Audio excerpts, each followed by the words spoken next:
Agora, eu gostaria de ouvir os nossos especialistas aqui, Fenelon Rocha, Elivaldo Barbosa, Délio Rocha e Zósimo Tavares, a respeito da entrevista de Jair Bolsonaro. Inclusive, Jair Bolsonaro e Haddad concederam entrevista a repórteres da TV Cidade Verde, na mesma, assim como fez a Francisco Lima, Fernando Haddad do Partido dos Trabalhadores, fez Jair Bolsonaro a TV Cidade Verde. Fernando Haddad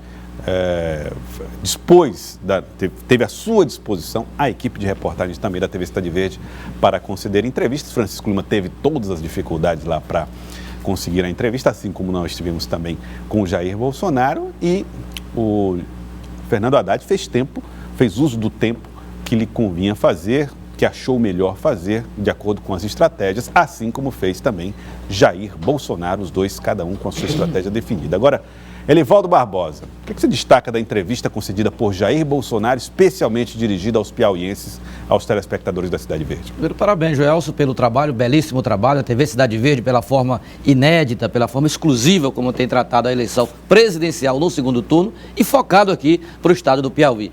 Quanto ao conteúdo da entrevista, é importante salientar a parte em que ele fez referência ao estado do Piauí. Por quê?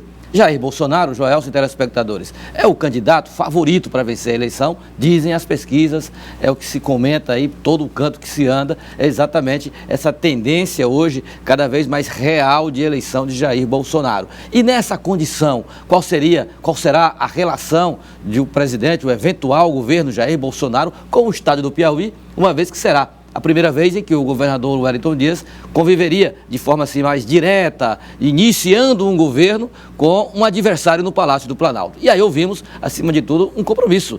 Caso chegue ao Palácio do Planalto, caso seja eleito presidente da República, Jair Bolsonaro tratará o Piauí de forma republicana, e não surpreende, porque é esse mesmo que deve ser o tratamento. Inclusive, reafirmando compromissos com questões aí, quase que questões históricas, como o turismo, o Porto de Luiz Correia, questões aí relacionadas também com obras importantes no socorro, a seca, a geração de emprego, enfim, a relação harmoniosa entre o estado do Piauí e a União, caso Jair Bolsonaro chegue à presidência da República no próximo domingo.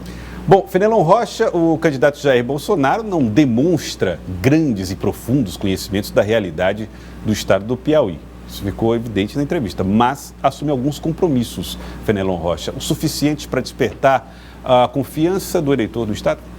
Bom, ele deu a entender que tem uma preocupação com o Nordeste, tem uma preocupação com alguns aspectos fundamentais do Nordeste, como é o caso da política de segurança hídrica, né? Fez uma referência ao que ele reconheceu, o que ele conheceu em Israel, como um caminho a ser adotado aqui. Lembrou que Israel tem, por exemplo, um nível pluviométrico, chove muito menos que no sertão nordestino, e lá eles conseguiram resolver vários dos problemas e se transformarem em produtores, por exemplo, de frutas nobres, que são exportadores para a Europa. Dá uma ideia do rumo que ele quer seguir no Piauí, ainda que ele não tenha, como você disse, esse conhecimento minucioso. O que é um gestor? Um gestor não é necessariamente alguém que conhece tudo. O gestor é alguém que sabe mexer com as ferramentas. Ele dá a entender que tem essa intenção. Se ele vai conseguir, eu não sei. Nós vamos torcer para que, se chegar lá, ele possa realmente conseguir, porque não será bom para ele, será bom para nós no Nordeste, para nós no Piauí. Vou ouvir Zósimo Tavares. Zósimo Tavares, boa tarde para você. O candidato a presidente Jair Bolsonaro deu muitas estocadas no Partido dos Trabalhadores, porém garantiu diálogo com o governador petista Wellington Dias. O que mais se destaca nessa entrevista do presidenciável? Boa tarde, Joelson Jordani, Fenelon Rocha, Délio Rocha e Elivaldo Barbosa, que estão fazendo conosco esse programa. Eu queria, antes de tudo, Joelson, cumprimentar a TV Cidade Verde por esse trabalho. Ontem foi a entrevista com o candidato do PT, Fernando Haddad, e hoje com o candidato do PSL, Jair Bolsonaro, que são os dois finalistas dessa eleição presidencial. E queria particularmente cumprimentar você pelas perguntas objetivas e consequentes que fez ao candidato do PSL. Bem, eu diria o seguinte: agora há pouco o deputado Jair Bolsonaro disse que o PT, sem mentir, não é o PT. E eu digo que ele, Bolsonaro, sem dar estocada no PT, também não é o Jair Bolsonaro. mas vejo que isso é coisa de palanque de campanha eleitoral e que ele acena com a possibilidade de uma convivência pacífica com o governador Wellington Dias, no caso de chegar à presidência da República. E vejo, Fenelon Rocha, além de ele ter essa visão e essa preocupação com o Nordeste, também tem a preocupação com os votos do Nordeste, quando diz que não vai mexer no Bolsa Família, mas sim criar um 13º Bolsa Família no ano. Hélio Rocha, sobre as denúncias de impulsionamento das redes sociais, o candidato Jair Bolsonaro preferiu atacar a origem da informação, que foi a Folha de São Paulo, e garantiu que não tem relação, envolvimento com essas empresas. Demonstrou uma certa tranquilidade em relação a esse assunto. Como é que esse assunto repercute em Brasília, Délio? Olha, Joelson, essas denúncias feitas pela Folha, aliás, primeiro eu queria parabenizá-lo, Joelson, pela bela entrevista e também cumprimentar todos os colegas e dar meu boa tarde aos piauienses. Bom, essas denúncias feitas pela Folha de São Paulo, ela tem, assim, repercutido muito ultimamente e feito com que políticos e judiciário e, quer dizer, muitas pessoas estejam se manifestando em relação a isso. Agora, o candidato Jair Bolsonaro, Joelson, ele já se expôs a uma agenda negativa muito extensa, teve aquelas declarações feitas pelo vice dele, general Mourão, as declarações feitas pelo filho Eduardo Bolsonaro, aquela confusão envolvendo a ex-mulher, aquele movimento do ele não, mas nada disso impactou no desempenho que ele demonstrou, né, no primeiro turno e no desempenho nas intenções de voto mostradas pelas pesquisas.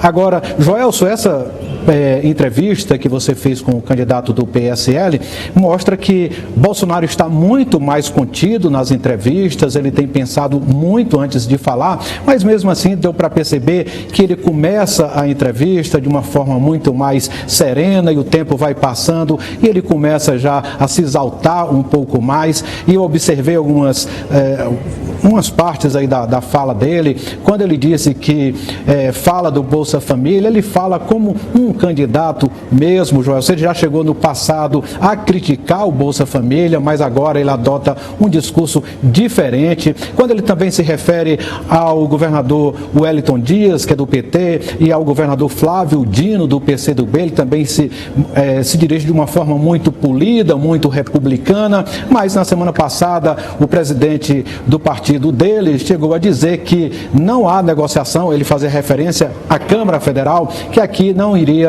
negociar nem com o PT, nem com o PCdoB e nem com o PSOL. Mas Bolsonaro aí, nessa reta final de campanha, ele adota um discurso de candidato e quando ele faz referência a a denúncia feita pela Folha de São Paulo, ele aí não foge muito do que outros candidatos costumam fazer, que é desacreditar a denúncia, né, que foi feita pelo veículo de comunicação. E assim ele segue a campanha dele. Aliás, Joelson, só uma última coisa em relação a essa entrevista, Jair Bolsonaro fala muito, acena muito para o agronegócio brasileiro e ele diz que vai então defender o agronegócio, falou da questão do semiárido nordestino, da região do Piauí aí também, e ele, Joelson, uma das propostas dele é reduzir o número de ministérios e uma das maneiras de fazer isso é que ele vai fundir, caso ele realmente seja eleito presidente da República, fundir o Ministério do Meio Ambiente com o Ministério da Agricultura. E isso atende até o interesse dos ruralistas, né, e, por outro lado, aí assusta os ambientalistas do país. Joelson. Bom, Hélio Rocha também trazendo as impressões. Olha, eu pessoalmente, na impressão que tive da conversa com o candidato Jair Bolsonaro, é justamente essa ideia simplificadora que ele tem da gestão, essa ideia de fusão do Ministério do Meio Ambiente com o Ministério da Agricultura, dá uma ideia de como é que ele pensa a realidade. Ele não diferencia as complexidades desses dois assuntos, ou pelo menos não a ponto de criar pastas diferentes entre elas. Outra questão que eu senti muito na conversa que tive com ele, a indisposição do candidato Jair Bolsonaro de tentar entender, de se dispor a dialogar, conversar com movimentos sociais que defendem políticas afirmativas. Não faz parte do plano de governo de Jair Bolsonaro dialogar, falar a respeito dessas contradições do Brasil, essas dificuldades. A ideia de, olha, a melhor bandeira de não falar, de evitar o preconceito é não falar sobre ele, resume um pouco da política em torno de que Jair Bolsonaro pensa sobre essa política. Me parece que será um presidente que vai olhar muito para números, para índices, mas não vai ter a atenção que outros partidos ou outros governos tinham com questões da ponta, da sociedade, as contradições, as dificuldades, os desafios, a igualdade que se busca em determinadas políticas. E a disposição dele de dialogar com movimentos sociais é a mesma que ele demonstrou com o MST aí. O MST, para mim, vai ser tratado como terrorismo. Quer dizer, é uma disposição de diálogo e de tentar, pelo menos, compreender esses movimentos. Bom, quando ele fala sobre determinados assuntos, Joel, ele já vai definindo o que é a agenda de um possível governo Bolsonaro. E dentro desse governo Bolsonaro, que é uma perspectiva real, é a agenda, por exemplo, inclusiva, de buscar diálogo com certos segmentos, não vai estar na ordem dos dias. Pode até que os próprios movimentos, na medida em que se levantem, recoloque esse tema na agenda, mas como ponto de partida não está presente. A afirmação de rotular o MST como movimento terrorista já diz muito do que pensa e do que pode ser o governo E como Bolsonaro. disse o Délio Rocha, nem disposição, Elivaldo, para dialogar com os partidos que têm essa agenda. Não. O PT, com o PCdoB, não é do feito. O Bolsonaro não tem essa intenção. Mas ele deve ter consciência que recíproca é absolutamente verdadeira, né? Porque são dois segmentos que não se entenderão jamais. Então, chegando à presidência da República, a mesma disposição de Bolsonaro não se entender politicamente com o PT ou com o PCdoB, essas duas legendas, ou com o PSOL também, essas duas legendas também não têm nenhuma expectativa de estabelecer uma relação, além dos parâmetros normais da democracia, de estabelecer qualquer tipo de diálogo. Já deve, inclusive, fazer oposição a partir da posse. Inclusive, a gente pode ver quem é que ele está recebendo. Quem é que ele está recebendo? Só grande empresariado, movimento organizado. Esse movimento social não faz parte dessa agenda já durante a campanha. Nem com esse voto ele está preocupado. O que é que a gente tem como movimento em torno do Bolsonaro? É, por exemplo, um Rodrigo Maia, que vai lá conversar, pensando na reeleição para a presidência da Câmara, vai lá e se aproxima da bancada da bala. Então, esse é o ponto que vai sendo colocado na agenda. É a bancada da bala e a discussão sobre a liberalização do uso de arma. Olha, tem uma fala dele que, para mim, resume um pouco de como é que funciona o pensamento de Jair Bolsonaro, como é simplificador, né, da realidade. Você fala assim, olha, o agronegócio impulsiona o PIB na economia brasileira, tem sido os indicadores puxados pelo agronegócio do Piauí, é enorme, o montante de dinheiro que movimenta e tudo. Não, eu conheço isso daí, eu plantei milho nos anos 70, 30 hectares de arroz. Ele compara 30 hectares de arroz ao agronegócio, o que ele plantou nos anos 70. A realidade fez isso. Quer dizer, demonstra um pouco, e aqui não vai nenhuma crítica, mas uma observação de como ele tenta compreender a realidade, apesar da diferença que é... Do horizonte estreito, né? Do horizonte estreito. Você plantar 30 hectares de milho não é o mesmo que o agronegócio, o monocultor de grandes quantidades de terra no estado do Piauí, Elivaldo Barbosa. A principal demanda desse setor é exatamente a segurança jurídica em relação à questão fundiária, e isso há muitas queixas em relação, por exemplo, à era petista no Palácio do Planalto, como também a parte ambiental. Não que o agronegócio seja deliberadamente favorável a desrespeito aos princípios da natureza, desequilíbrio ecológico. Não, isso aí também há muito preconceito em relação ao agronegócio. Agora, o que se defende, e que eu percebo claramente, é de uma legislação que permita agilidade nos processos. Que flexibilize. Que permitem flexibilidade. Sem dúvida ele faz um aceno a esse setor. Lógico, e sem, claro, prejuízo à sustentabilidade ambiental. O Brasil precisa produzir alimentos numa escala bem maior do que produz hoje. E mesmo com essas amarras, o agronegócio ainda é o principal motor da economia, é a âncora da economia nacional. E dentro dessa mesma área aí da produção agrícola, etc., ele fala, quando fala de Israel, ele diz assim, olha, temos que ver máquinas para dessalinizar a água. A gente lembrava aqui, eu e o Elivaldo, enquanto ele falava disso, olha, um sistema de irrigação simples substitui isso com muita facilidade e nós temos condições de fazer essa solução com um custo muito mais baixo do que a realidade de Israel, que é dramática. Délio Rocha. Olha, Joelson, o Fenelon Rocha agora há pouco falou aí do caso aqui da disputa pela Câmara, da possibilidade de Rodrigo Maia ser reconduzido ao cargo. Olha, eu queria que, pelo que eu pude apurar em Brasília, Joelson, inclusive analisando um encontro que ontem Rodrigo Maia teve com Jair Bolsonaro, e a informação que a gente tem é que está aí se encaminhando um consenso em torno da manutenção de Rodrigo Maia no comando da Câmara Federal, isso com o aval do Centrão e com o aval de Bolsonaro, que seria uma solução. Então não seria alguém do mesmo partido de Bolsonaro, nem ligado diretamente a ele, mas seria uma pessoa que teria um peso político muito grande e que teria aí um trânsito bom com um futuro governo de Jair Bolsonaro. E a outra informação que a gente tem, Joelson, é que Bolsonaro não quer de jeito nenhum no Senado a volta de Renan Calheiros, que esse é o nome aí que Bolsonaro vai fazer de tudo para barrar na disputa pela presidência do Senado. Joelson. Bom, Zósimo Tavares, está aí, o Jair Bolsonaro não assumiu a presidência da República, não ganhou as eleições ainda, mas já tem vontades e planos para o que é que vai acontecer no Congresso Nacional, que também não é da alçada dele. Um presidente costuma ter esse tipo de comportamento, né? O poder chegando nas mãos de qualquer um que seja candidato a presidente, já acha que pode interferir nas eleições das outras casas. Agora, Zósimo Tavares, dentro desse universo dos acenos que ele faz para determinados setores, da indisposição para dialogar com movimentos sociais, Zósimo Tavares, está estabelecido o perfil de um candidato que lidera as pesquisas. Isso diz muito sobre o brasileiro? Joelson, primeiro eu gostaria de dizer o seguinte: a carreira de plantador de milho do deputado Jair Bolsonaro foi muito curta, porque ele certamente não se assessorou de um agrônomo como o nosso Elivaldo Barbosa, que além de jornalista é também agrônomo. E olha, enquanto a gente fica aqui procurando teses e teorias mais elaboradas para se contrapor a essas teorias simplórias do deputado Bolsonaro, ele está lá com a faixa, com a mão na faixa e o pé no Palácio do Planalto.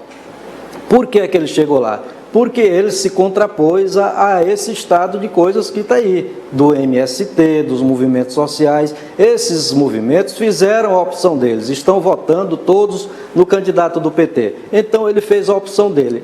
A opção dele é contra esses movimentos. Depois da posse, depois da eleição, aí será um outro momento. Você acredita então que será um outro Bolsonaro, Zósimo? Será um outro Bolsonaro, já é um outro Bolsonaro. Já é um outro Bolsonaro. Basta ver que ele não lhe recebeu na bala lá para a entrevista. Então, depois da posse, é outro Bolsonaro, sem dúvida. É outro Bolsonaro. Aliás, a outra entrevista que fizemos com ele aqui, ele foi mais agressivo, né, inclusive. Essa já foi mais receptiva. Parece ser mesmo outro Bolsonaro. Agora, Délio Rocha, a antessala de Jair Bolsonaro, caso venha a ser presidente da República, vai ser uma antessala um pouco confusa, aparentemente. Aqui e acolá alguém fala demais. Dessa vez foi o filho de Jair Bolsonaro que andou falando mais do que o pai precisava, né, Délio? Pois é, Joelson, para quem está nos vendo agora talvez não lembre ou não tenha visto aí, embora isso tenha sido muito falado nos últimos dias, no final de semana veio a público um vídeo onde Eduardo Bolsonaro, que é deputado federal, filho de Jair Bolsonaro, disse que para fechar o Congresso Nacional basta um cabo e um soldado. Ele, naquele momento, ele respondia a uma pergunta sobre a possibilidade de o STF, de repente, barrar aí incluir Jair Bolsonaro aí em alguma irregularidade.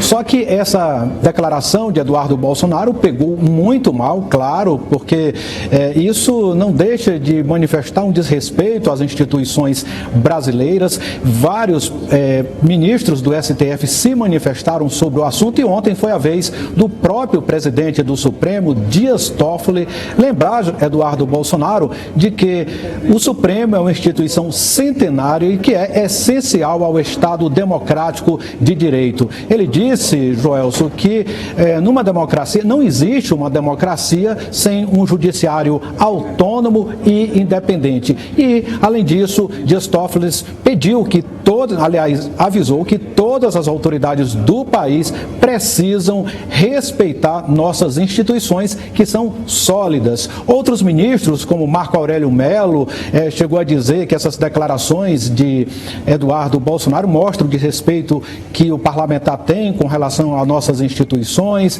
Celso de Mello, que é o decano do Supremo, comentou que essa declaração de Eduardo Bolsonaro representa aí um golpismo e um desrespeito também às nossas instituições. E Alexandre de Moraes, outro ministro do Supremo, chegou a dizer que essas declarações devem ser investigadas e que em nenhuma hipótese alguém pode falar em fechar o Supremo Tribunal Federal. Agora, depois dessa confusão toda, viu, Joelson, o candidato presidenciável Jair Bolsonaro também se manifestou, ele pediu desculpa, o próprio parlamentar Eduardo Bolsonaro também pediu desculpa. Agora, ontem, Jair Bolsonaro chegou a dizer que já chamou a atenção do filho, que já falou com o garoto, e no caso, esse garoto, ele fazia referência ao parlamentar Eduardo Bolsonaro, que tem 34 anos. Joelson.